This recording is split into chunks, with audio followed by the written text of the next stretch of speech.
Europe 1. Le grand direct des médias, Thomas Joubert. Allez, c'est parti pour un deuxième numéro du débat des auditeurs. On a adoré vous entendre commenter la télé il y a quelques jours. On a donc décidé de remplacer nos experts médias habituels par des téléspectateurs lambda. Et leur avis est toujours passionnant, car au moins eux, ils peuvent dire ce qu'ils pensent vraiment. On a donc essayé de sélectionner tous les âges, tous les profils. On va commencer par ordre d'âge décroissant. J'accueille tout de suite Adeline. Bonjour. Bonjour. Vous êtes retraitée à oui. Paris, une fidèle d'Europe 1, merci d'être avec nous. À vos côtés, nous avons Jean-Pierre, 65 ans, d'ici les Moulineaux, également retraité. Bonjour Jean-Pierre. Bonjour. Marion, 31 ans, vous venez d'Amiens, bonjour. Bonjour Thomas, bonjour à tous. Conseillère en formation, Tout à fait. vous conseillez quoi ? Les entreprises de bâtiment sur leurs besoins en formation. Eh bien voilà, il en faut. Et le plus jeune, c'est Sacha, 22 ans, étudiant en droit de Noisy-le-Sec en Seine-Saint-Denis. Bonjour Sacha. Bonjour Thomas. Alors avec vous quatre, on va donc commenter ce qui fait l'actualité des médias ces derniers jours. Et on va commencer par la fin du grand journal de Canal+. Est-ce que vous déplorez cet arrêt en tant que téléspectateur, Marion ? Alors je déplore pas, pour moi il était temps. Clairement il était temps. Le grand journal pour moi c'était Michel Denisot.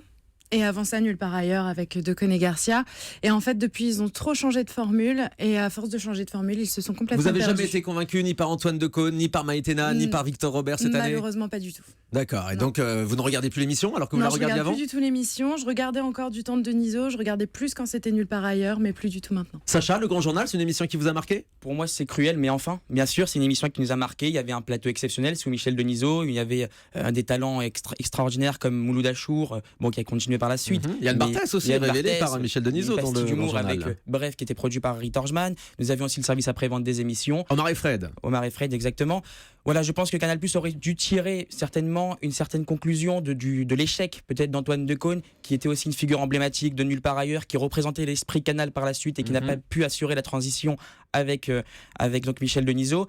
Et finalement, par la suite, Maïtena Biraben qui n'a pas réussi sa transition entre le supplément et cette émission. Et puis Victor Robert qui quand même s'est révélé. J'espère que d'autres Mais propositions donc, seront faites. si je vous suis bien, il fallait arrêter l'émission. Jean-Pierre, c'est votre avis aussi ? Je suis tout à fait d'accord avec les deux participants qui viennent de parler aux presses auparavant. Effectivement, pour moi, c'est une émission, c'est un concept en tout cas d'émission qui a fait son temps. Ah oui, qui était usé. C'est votre Pour avis moi, aussi ? c'est ça, tout à fait. Adeline. Eh ben, je suis assez d'accord avec tout le monde et je crois que Marion a dit absolument tout ce que je voulais dire. Donc c'est unanime. Pour vous, Le Grand Journal avait fait son temps et c'est donc la bonne solution. Canal+ prend la bonne décision en l'arrêtant. Hein. Moi, je pense, mais c'est vrai que je regardais plutôt à une certaine époque. Mais plus ces derniers temps. Beaucoup moins ces derniers temps. Ben, les audiences étaient vraiment en chute libre avec environ 100 000 téléspectateurs. On vous le disait hier, vu le prix de l'émission, ça fait 1 euro par téléspectateur, ce qui est impossible en configuration économique pour les chaînes de télé. Allez, deuxième sujet, c'est une autre émission qui s'arrête. Là encore, on vous l'a annoncé hier, Actuality de Thomas Touroud qui sera retiré de l'antenne le 3 mars. Alors est-ce que France 2, là encore, prend la bonne décision ? Est-ce que vous la regardiez, cette émission, Sacha ? Non, pas tellement, mais bon, j'ai pu tomber dessus parfois. C'est une case très difficile, ça demande un temps énorme de préparer. 18h sur France 2. C'est ça. Et puis voilà, je pense qu'on peut être déçu d'une part, car ça permettait à vos auditrices et plus spécialement aux admiratrices de voir un petit peu, de mettre un petit visage sur votre voix, cher Thomas. Ça se prend pas rien. Ça. Mais bon, voilà, je pense que Thomas Touroud est quelqu'un qui est bourré de talent et que j'espère revoir très prochainement sur d'autres programmes sur France Télévisions. Marion, vous déplorez l'arrêt d'Actuality ou pas ? Alors je dois avouer que je n'ai jamais regardé cette émission parce que c'est la tranche horaire sur laquelle je rentre du travail, tout simplement. C'est bien ce qui lui manquait finalement, c'est des téléspectateurs. Et c'est vrai que France 2 a vraiment du mal à se trouver au niveau de la plage après-midi. C'est un gros souci. Déjà, il y a eu l'arrêt d'Amanda et maintenant le remplacement d'Actuality. Donc, j'espère qu'ils vont vite se trouver. A priori, c'était peut-être un jeu avec Olivier Mine. Qui va commencer effectivement début mars. Adeline, est-ce que vous aviez jeté un œil sur Actuality et sur les programmes de France 2 en fin de journée ? Alors, je regardais de temps en temps. Je trouve que Thomas Touroud est parfait. Maintenant, je pense que France 2 a bouleversé tout son après-midi. Et je crois qu'Actuality fait partie de toute la série des émissions. Et vous, ça vous a bouleversé en tant que téléspectatrice ? Vous avez perdu vos repères ? Alors, moi, je n'ai pas perdu mes repères, mais je sais que beaucoup ont dû les perdre. Vraiment, il y a eu 4 émissions qui ont été totalement changées dans l'après-midi. Et je crois qu'Actuality fait partie de la liste. Trop de changements, donc, Jean-Pierre. C'est votre avis aussi ? Semble. Trop de changements aussi. Et puis, pour fréquenter un petit peu ce milieu de la télévision en tant que participant, je veux dire, aux enregistrements. Ah oui, vous allez régulièrement dans le public des émissions ? Oui. Et au bout de 15 jours, déjà, on donnait les 2 émissions, Actualité et l'émission d'Amanda, déjà quasiment mornées dès le départ. Ah oui. Donc c'était mal parti. Enfin, c'était un écho qu'il y avait, que l'on entendait dans tous ces Mais gens pareil, qui est-ce que vous participent. comprenez quelque chose à la programmation de France 2? Là encore, votre point de vue de téléspectateur, quand vous regardez la chaîne, que les émissions changent continuellement. C'est-à-dire, je pense qu'on est arrivé dans où on l'évoquait tout à l'heure précédemment avec le cas du Grand Journal. Il faut trouver des concepts nouveaux. Il faut innover maintenant. Bah là, Et d'ailleurs, c'est vous un avez concept nouveau. Et c'est un petit peu ce que cherchent les nouveaux patrons de ces grandes chaînes, que ce soit Monsieur Bolloré, que ce soit même chez vous dans le groupe Lagardère. Vous avez affaire maintenant à des chefs d'entreprise qui demandent d'avoir des résultats, qui demandent d'avoir des choses. Oui, bien sûr, il faut que ça qui marche. se Ça, renouvellent. c'est la logique. Marion, la programmation de France 2, tous ces changements, est-ce que ça vous dérange en tant que téléspectatrice? Est-ce que vous aimeriez pas qu'on laisse le temps un petit peu aux émissions de s'installer Moi, parfois? je pense clairement qu'il faut laisser un petit peu de temps quand même aux émissions de trouver leur place, parce qu'effectivement, il y a beaucoup d'émissions comme ça, on les lance pendant 2 mois et puis en fait on les arrête et du coup le spectateur n'a même pas le temps de regarder et de s'intéresser finalement. Ouais, c'est ça vous énerve aussi, Sacha, qu'on laisse jamais le temps aux émissions de s'installer? Franchement, surtout sur France Télévisions, il y a un très gros manque de lisibilité à propos des programmes. Quand on pense par exemple qu'un programme comme Touche pas mon poste, qui a commencé sur France Télévisions, sur France 4, qui a mis du temps à s'installer et qui aujourd'hui est une image forte et qui est un concept très fort qui est justement une grande réussite en access.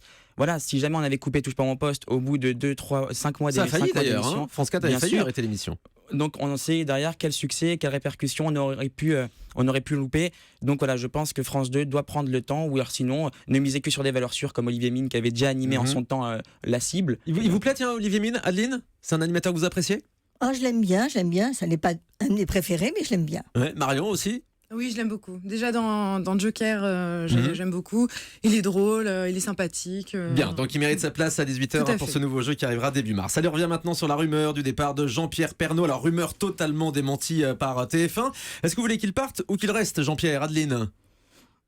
Alors, il fait ce qu'il veut, mais il assure, je trouve qu'il assure TF1. Il a une audience depuis des années. Maintenant, c'est à lui à décider de s'arrêter ou pas. Et il me fait penser un peu à Michel Drucker. Ce sont des piliers. Indéboulonnable?